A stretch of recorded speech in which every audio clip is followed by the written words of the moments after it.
मां मैना पार्वती को कह रही है, बेटी क्लीबं वा दूरवस्तं वा व्याधितं वृद्धमेव च सुखितं दुःखितं वापि पतिमेकं न लङ्घये।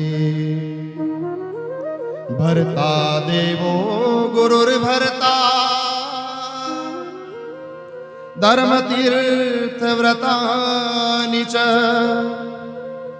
तस्मात् सर्वं परित्यज्य पतिमेकं समर्चये। बेटी पति दुर्गति में पड़ा हो, पति रोगी हो गया हो, बूढ़ा हो गया हो, सुखितम दुखितम वापि, पति सुख में हो चाहे वो किसी विपदा समस्या में हो, वो किसी भी दशा में हो, उसका कभी अपमान न करे।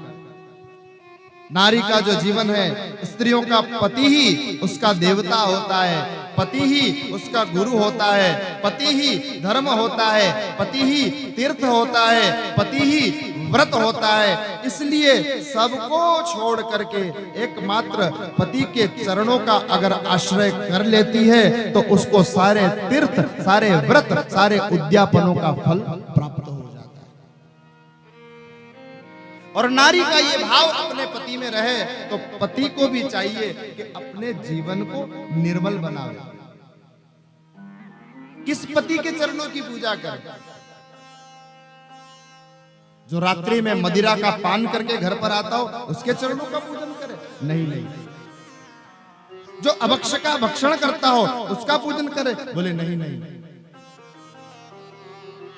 नारी के मन में यदि, पत्नी के मन में यदि पति के चरणों में श्रद्धा है तो पति को चाहिए, और अभी भी कुछ नहीं बिगड़ा है भैया, तो सदा चरण के साथ में, आनंद के साथ में, हरि भजन के साथ में बिताए। अर्थ की व्यवस्था करनी पड़ेगी। माया है भगवान की, विकारों में भी बुद्धि फंस जाएगी। और पश्चाताप कर लो कि जो हुआ वो अब कभी दोबारा नहीं होगा। वहीं से नई यात्रा शुरू हो जाती। क्यों? क्योंकि मैं तो रोज कह रहा हूं, हर सुबह नई नया जीवन है। सूर्य पुराना थोड़ी है, आज का तो चला जाएगा, अस्त हुआ गया, कल नया सूर्य होगा। वृक्षों पर नई पत्तियां खिलेगी, कलियां पुष्प बनेगी, कल खिले हुए पुष्प आज मुरझाएंगे। नर्मदा मैया रोज नहीं है। आप ये मत सोचो कि नहा लिए एक बार नर्मदा जी में, बार बार नहाने से क्या होता। आप डुबकी लगा करके बाहर निकले, इतने में नर्मदा नहीं आ गई है, क्योंकि वो तो अमरकंटक से चल ही रही है, निकल ही रही है। आप नहाए हो, बाहर आए हो, तब तक गौ घाट से नर्मदा अवली घाट पहुंच गई है। अब जो आई है वो नर्मदा तो फिर नहीं है। जीवन रोज नया है, ये कभी पुराना नहीं होता। इसलिए आज और अभी समझ में आ जाए तो आज और अभी से यात्रा शुरू कर देना। और मन पर संयम नहीं होता तो मुझे कहना, मैं अभी शाम को 6 साढ़े 6 बजे वही मिलूंगा पटे घाट पर, वहां आ जाना और नर्मदा जी में मेरे साथ खड़े होकर के मेरे हाथ को पकड़ के नर्मदा जी को साक्षी रख करके संकल्प ले लेना कि आज से विकार छूटे, आज से विकार छूटा, कल से आज से ही नया जीवन प्रारंभ हो जाएगा। शुरू कर देना। यहाँ जो ज्यादा अच्छा लगता है ना वो बाद में बहुत तकलीफ देता है, बहुत कष्ट देता है। फिर हाथ कुछ आने वाला है नहीं, रोना पड़ेगा, पछताना पड़ेगा, सिर धुनना पड़ेगा।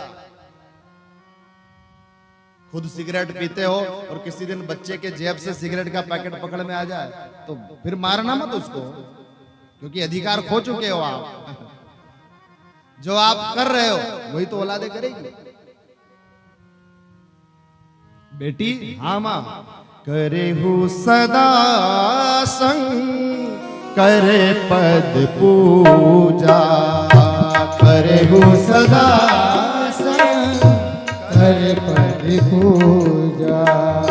नारी धर्म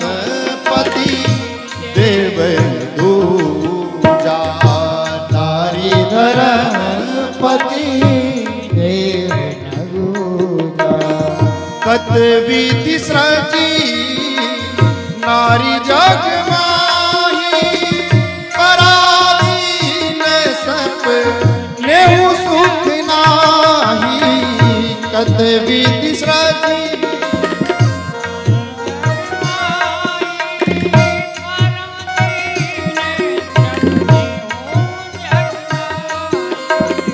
पराधीन सपने सुख नाही। ओ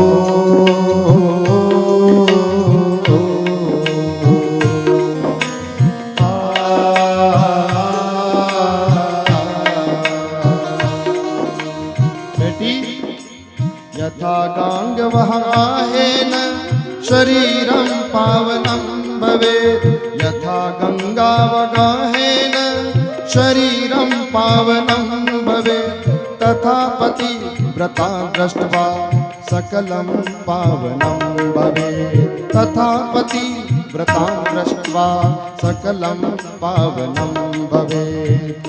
करेहु सदा करे पद। कितनी बड़ी बात कही है मैया मैना ने। बेटी जैसे गंगा का दर्शन करने से पवित्र कैसे होते हैं? बोले गंगा स्नान कर लो, नर्मदा स्नान कर लो। स्नान न कर सको तो बोले थोड़ा पान कर लो। न कर सको स्नान, न कर सको पान तो क्या करे? बोले दर्शन कर लो। जिस प्रकार से गंगा का दर्शन करने से ये जगत पावन हो जाता है, उसी प्रकार पति के चरणों में रति रखने वाली पतिव्रता नारी का दर्शन करने से इस संसार के जीवों के सभी पाप नष्ट हो जाते हैं। केवल दर्शन का फल है। यथा गंगा वगाहेन शरीरं पावनं भवेत्, तथा पतिव्रतां दृष्ट्वा सकलं पावनं भवेत्। बेटी हाँ मां, अपने पति के चरणों की पूजा करना, शंकर के चरणों की पूजा करना नारी का धर्म, पति देव न दूजा। और कहते हैं कि ये शिक्षा देते देते मैना की आंखों से अश्रुओं की धारा फूट पड़ी। हे विधाता, तूने इस जगत में नारी का सृजन ही क्यों किया? पूरा जीवन जिसका पराधीन है, जन्म लेती है तो माँ बाप के अधीन, बड़ी हो विवाह हो जाए तो पति के अधीन,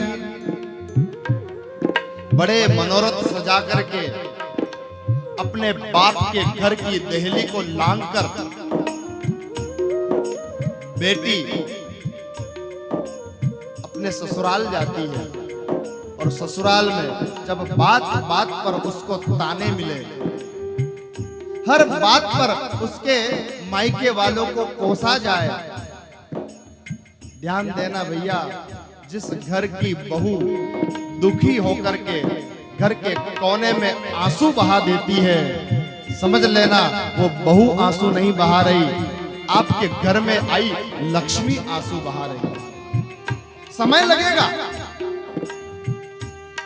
समय लगेगा साहब, विवाह करके आई है, 20-22 साल अपने पिता के घर में जन्म लेकर के उसका समय बीता है। ए भैया, ए लाला, बैठ जा बेटा, बैठ जा, इसका कुछ हो गया हो दे दो, बैठ जा बेटा, बैठ जा।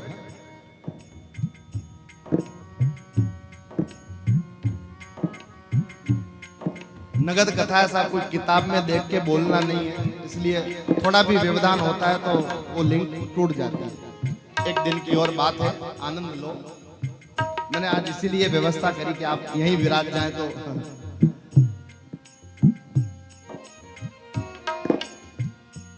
22, 23, 25 वर्ष अपने माँ बाप के यहाँ से आई है, रहने का, कपड़े पहनने का, खाने पीने का, बातचीत करने का, सब ढंग वहां का अलग था और यहाँ का अलग है। तो उसको थोड़ा सा समय लगेगा, एडजस्ट होने में थोड़ा टाइम दो, ताने मत मारो, प्रेम से रहो।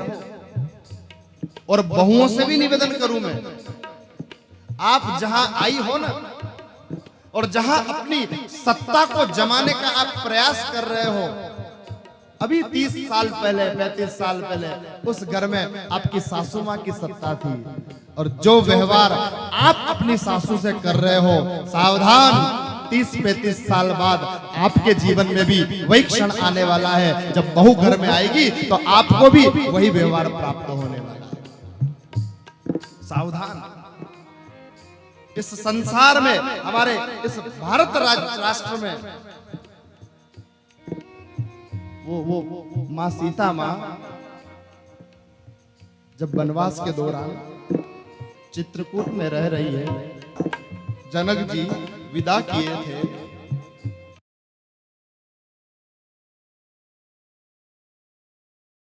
वहां से आवे, इससे पूर्व सूचना मिल गई, भरत जी चित्रकूट में राम जी के पास गए हैं उनको लिवाने के लिए। जनक जी भी चित्रकूट में चले गए, सबसे मिले, खैर खबर ली, बेटी से भी सबके बीच मिले, बहुत कुछ कहना था, जिसे दुल्हन के जोड़े में विदा किया था, जिसे बड़े कुल में बिहाया था, रघुवंश की बहू बनाकर जिसको भेजा था, सोचा था कि सारे दुर्भाग्य मिट गए मेरी बेटी को कोई कष्ट नहीं होने वाला है। समय ने करवट बदली, जो बेटी कल राजरानी बनने वाली थी, वो बेटी आज मन की ठोकरें खा रही है। जो स्वर्ण रत्न जड़ित महलों में रहने वाली थी, वो बेटी आज घास फूस की झोपड़ी में पत्थर का सिरहाना लगाकर सो रही है। कैसे मिलूंगा उस बेटी से, क्या कहूंगा उस बेटी को। मन में बहुत कुछ था कहने के लिए, जनक जी कुछ बोल न पाए। इतना कहा, बेटी, हाँ पिताजी, अवकाश मिल जाए तो हमारे शिविर में आना, थोड़ी देर हमारे पास बैठना। जी पिताजी। मां सीता, सांझ का समय हुआ, राघव संध्या वंदन कर्म से निवृत्त हुए, आज्ञा लेकर मां कहती है, हे आर्यपुत्र, आपकी आज्ञा हो तो मैं थोड़ी देर पिताजी से मिल आऊं। राम जी ने कहा, देवी जाओ। सीता जाती है। जनक जी द्वार पर, उस शिविर के द्वार पर खड़े खड़े प्रतीक्षा कर रहे हैं, मेरी सीता आएगी, मेरी जानकी आएगी। और जैसे ही जानकी के आने की आहट सुनी, जनक जी अधीर हो उठे, सीता का हाथ पकड़ा, अपने पास बैठाया। मां सुनैना आई, सुनैना ने हृदय से लगाया, हमने नहीं सोचा था बेटी कि जिसे दुल्हन के जोड़े में विदा किया है, उसे कभी वनवास के वेश में देखना पड़ेगा। पर जनक जी को संतोष था। जनक जी अनुकूल वचन कहे। मां सीता रात्रि का प्रथम प्रहर जब चढ़ने लगा तो जनक जी से कहने लगी, पिताजी, हाँ बेटा, अब मुझे आज्ञा दो। जनक जी ने कहा कि बेटा, यही चित्रकूट में तो सब लोग हैं ही, इतने समय के बाद तुमसे मुलाकात हुई है, तो बेटी एक रात्रि हमारे इस शिविर में हमारे पास रुक जाओ ना। देखो तुम्हारी मां तुम्हें बहुत याद करती है।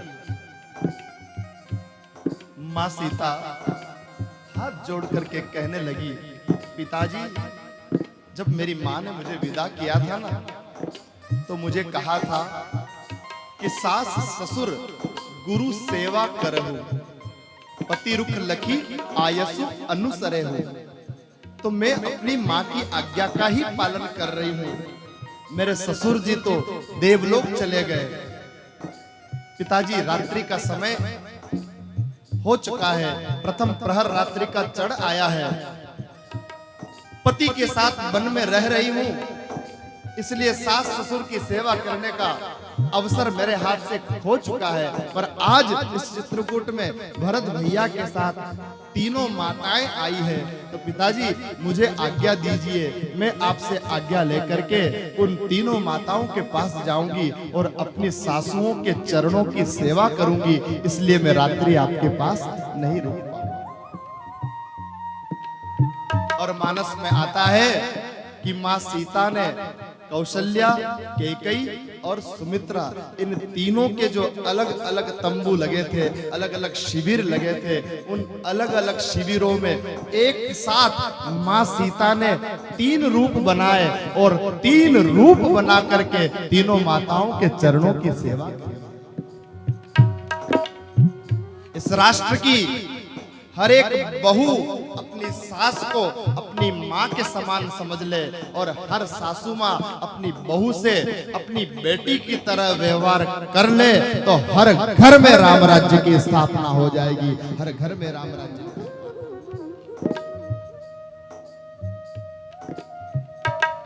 बेटी, हाँ माँ।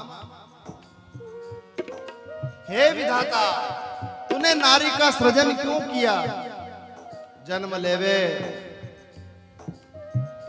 माई बाप के अधीन, विवाह हो पति के अधीन, और जब वृद्ध हो जावे तो फिर संतान के अधीन। पूरे जीवन आंखों से आंसू बहते रहे। नारी जीवन हाय तुम्हारी यही कहानी। मैथिली शरण गुप्त साकेत में लिखे, नारी जीवन हाय तुम्हारी यही कहानी। नारी जीवन हाय तुम्हारी यही कहानी। आंचल में दूध और आंखों में पानी। आंचल में दूध और आंखों में पानी।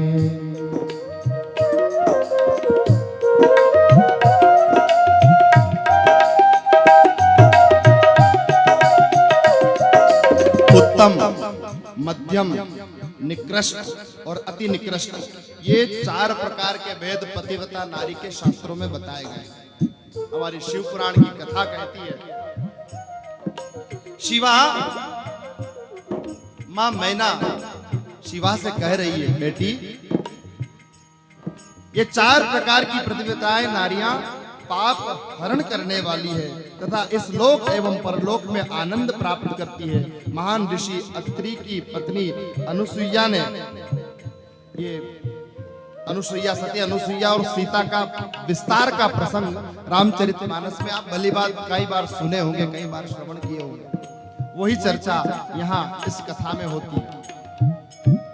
अपने पतिव्रत के प्रभाव से नारी ब्रह्मा, विष्णु एवं महेश, ये तीनों देवताओं को अनुसुईया ने 6 मास का बालक बना दिया था। इन तीनों विदा करते हुए मां मैना की आंखों से अश्रुओं की धारा बह रही है। हिमालय राजा को बुलवाया गया। महाराज, गिरिजा विदा हो रही है, शैलजा विदा हो रही है। हिमालय राजा की स्थिरता, पर्वत राज की स्थिरता आज सरिता सी प्रवाहित होने लगी। और हिमालय राजा के हाथ जब कन्यादान करता है ना पिता, बाप जब बेटी को विदा करता है तब तो करुणा आती ही है, पर ये हृदय के धड़कने की गति जब विवाह के काज के लिए वो व्यवस्थाएं जोड़ता है, ये व्यवस्था भी होगी, फला व्यवस्था हो गई, रिसोर्ट की व्यवस्था हो गई, हलवाई की व्यवस्था हो गई, गुरुजी की व्यवस्था हो गई, मेहमानों की व्यवस्था हो गई। इन सब व्यवस्थाओं को जोड़ते जोड़ते जब संध्या के समय, रात्रि के समय संध्या में भोजन करता है, भोजन करके रात्रि में जब सोता है तो सोने से पहले व्यवस्थाओं का चक्र तो दिमाग में चलता है। ये चक्र चलते चलते उस बाप के मन में जैसे ही ये भाव आ जाता है कि बस 10 दिन और बचे हैं और ये हमारे आंगन की चिड़िया हमारे आंगन से उड़ करके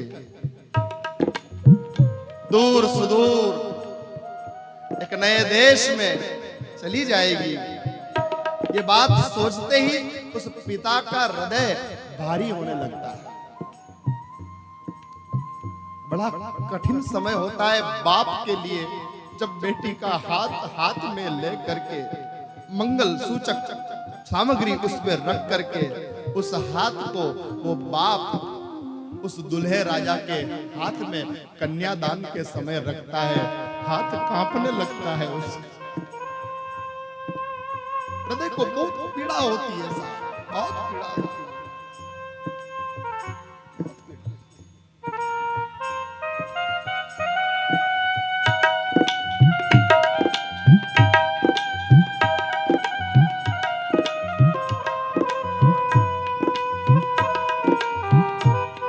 बड़ा दिव्य ये संबंध है, बहुत दिव्य संबंध है। कन्या और उसके पिता का,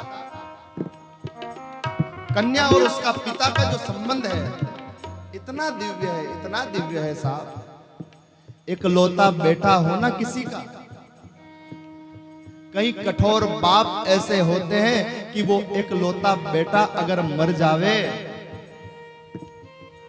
तो वो पिता आंसू नहीं बहाता है, पर इस दुनिया में ऐसा बाप ढूंढना मुश्किल है जिसकी बेटी घर से विदा हुई हो और उस पिता की आंखों से अश्रुधारा न बही हो। हिमालय की स्थित प्रज्ञता प्रवाहित हो चुकी है आज। जनक जी राजा वैराग्यवान पुरुष, उनकी बेटी सीता जब विदा हुई वो अधीर हो चुके थे। हिमालय ने पार्वती को गोद से लगाया, ततो हिमालयो में नाम धृत्वा धैर्यं विवेकत शिविका मानयामास शिवारोहण हेतवे। पर पिता जरा कठोर होता है, उसको संभल रखना पड़ता है, सबको समझाता है। पत्नी को समझा रहे हैं, कह रहे हैं हिमालय राजा देवी पार्वती के बैठने के लिए पालकी मंगवाओ, छोड़ो ये सब विलाप करना। अरे कहीं जा थोड़ी रही है, हमारे हिमालय में ही कैलाश पर्वत है, वहीं तो जा रही है। फिर आएगी, मिलने आएगी हमसे, हम चले जाएंगे, हम मिलते रहेंगे। और शिव तो कृपा के सागर हैं, उनके यहां जा रही है। हिमालय मैना बेटी के माँ बाप अपनी कन्या के ससुराल वालों से क्या विवेकपूर्ण चर्चा करे वो भी हमारे ग्रंथों में लिखा है। हाथ जोड़कर कह रहे हैं, हे नाथ, ये उमा हमारे प्राण के समान है, इसे अपने घर की किंकरी बनाना। अगर कोई अपराध इससे तो वो अपराध पार्वती से नहीं हुआ है, वो अपराध हिमालय और मैना से हुआ है। ये सोच करके इसको क्षमा कर देना, इसको क्षमा कर देना।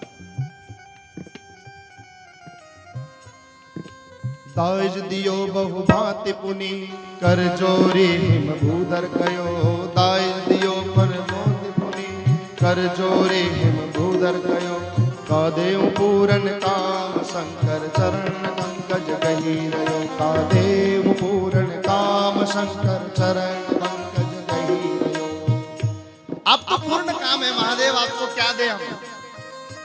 समुद्र में कोई एक घड़ा जल का भर के डाल दे तो उस समुद्र को क्या दिया। रोते रोते हिमालय राजा सुंदर सी पालकी में पार्वती को विराजमान करते हैं। बेटी को पकड़ के मैना बहुत रुदन कर रही है। प्यारी पार्वती की आज विदाई यारी पार्वती की विदाई, यारी पार्वती की विदाई। राज दुलारी की आज विदाई, राज दुलारी की आज विदाई। यारी पार्वती की विदाई, यारी पार्वती की विदाई।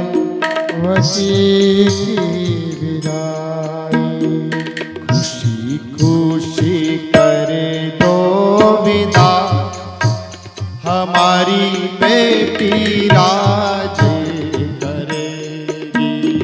खुशी खुशी कर दो विदा हमारी बेटी राज करेगी।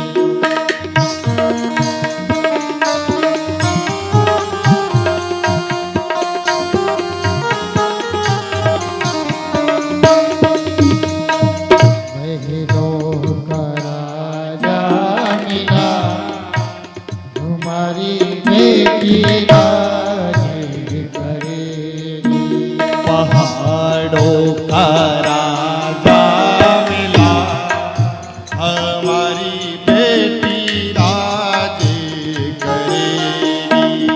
पहाड़ों का राजा मिला हमारी बेटी राज करेगी।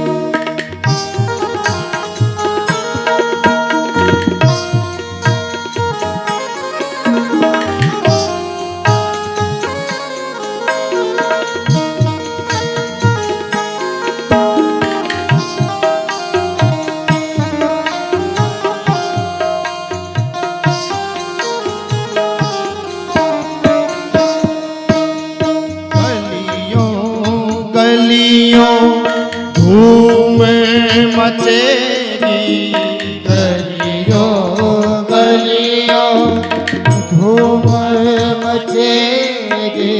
कांधे कांधे डोली चलेगी, कांधे कांधे डोली चलेगी।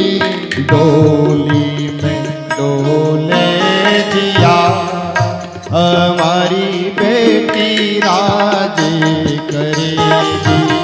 डोली में डोले जिया हमारी बेटी राज करेगी।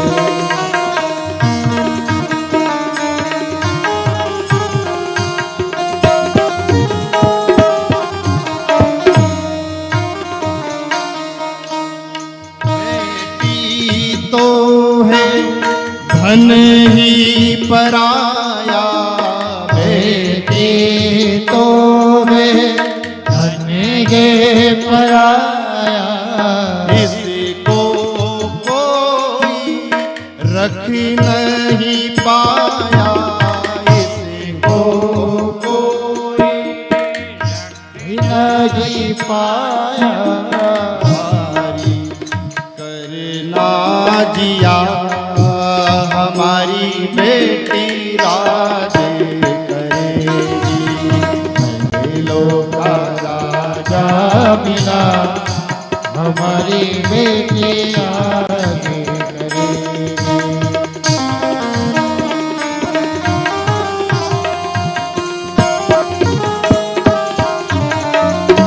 सबसे कठिन समय होता है पिता का, जब वो बेटी विदाई के समय अपने वाहन में बैठती है और अंतिम बार पिता से मिलती है विदा होने से पहले, तो अपने पिता को हृदय से लगा करके वो बेटी अपने पिता को कहती है, पिताजी आप अपना ध्यान रखिएगा। क्योंकि आज तक जो ध्यान रखा वो बेटी ने रखा है।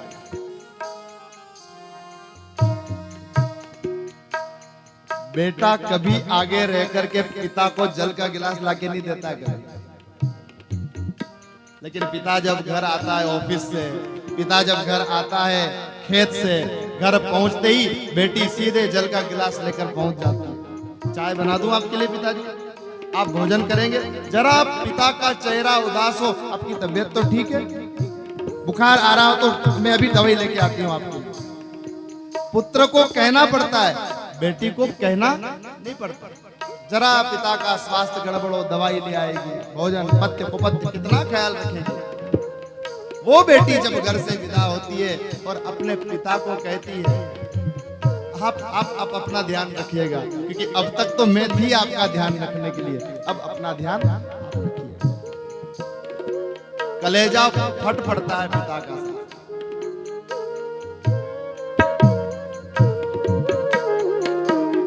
छोटी सी उम्र परनाई गे भवोचा, कहीं थारो करो में कसो।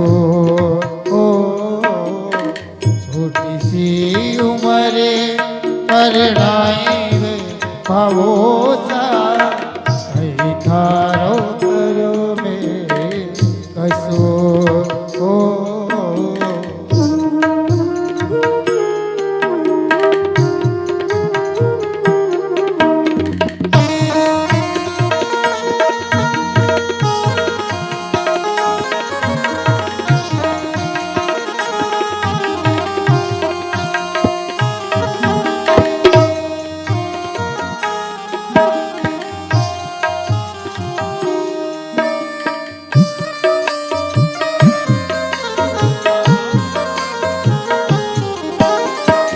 आगे चलूं तो पग पाछे पड़े मारे, जिवड़ा हिलोरा खावे।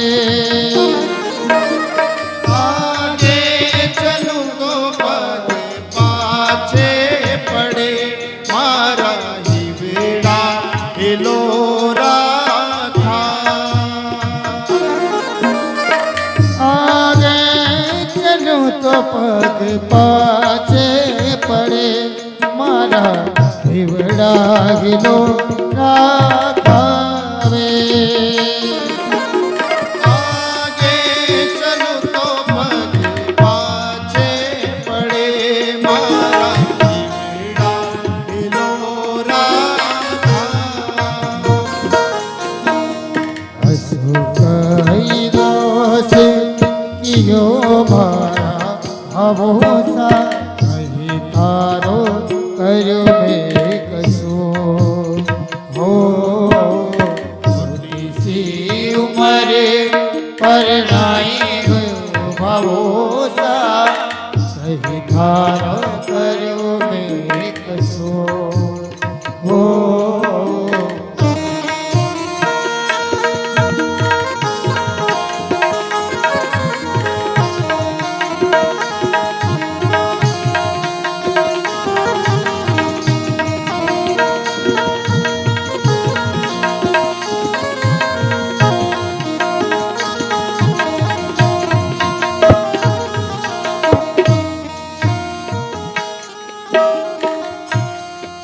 दूर सुदूर पर्वतों की श्रृंखला में वो डोली दिखाई देनी बंद हुई, तब तक हिमालय राजा हिमाचल वासियों सहित शिव की उस बारात को देखते रहे, जोहते रहे। जब बारात दिखना बंद हो गई, डोली दिखना बंद हो गई, तब हिमालय राजा आते हैं पुनः और उस लग्न मंडप के एक स्तंभ को पकड़ के अपने सिर का सहारा उस स्तंभ पर, स्तंभ का सहारा सिर को दे करके और फूट फूट करके रोने लगते। माँ मैना आती है, संभाल करती है, महाराज संभालो अपने आप को। बेटी घर का धन नहीं होती, वो पराया धन होती है।